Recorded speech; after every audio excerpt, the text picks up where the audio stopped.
Mang inasal na lutong kawali. Gusto nyo bang malaman kung paano ko ginawa?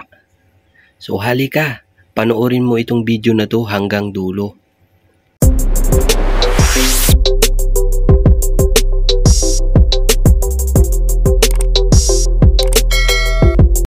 Una, i-ready na natin itong buong hita ng manok. Tapos, hihiwaan lang natin ito sa gitna.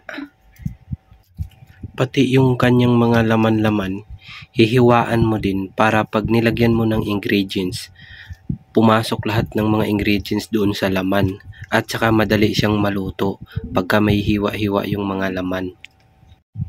At ito na siya mga idol. So itabi muna natin at magpe-prepare tayo ng ating mga ingredients. At ito na mga idol, lagyan natin ng pamintang durog. Tansyahin nyo lang mga idol kung gaano kadami ang gusto ninyong ilagay na paminta. Maglagay din tayo ng asin, luya. Kaya rin magtansya mga idol kung gaano kadaming luya yung ilalagay ninyo. Tapos, bawang at sibuyas.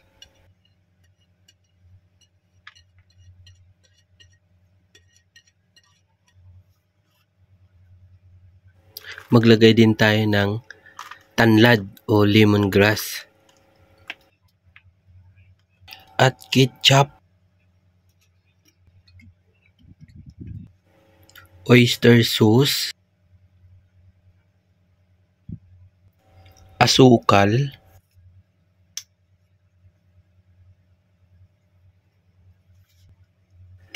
at syempre yung Sprite.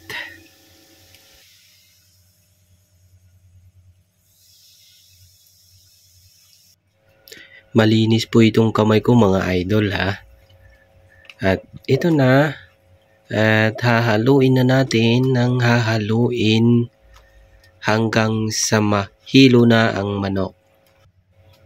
At tapos na nga mga idol. Ang gagawin na lang natin ay ibabad na lang muna natin ng kahit 30 minutes o kalahating araw or isang araw. Mas maganda para sa akin isang araw mga idol para yung ingredients na niya talagang manuot talaga dun sa manok.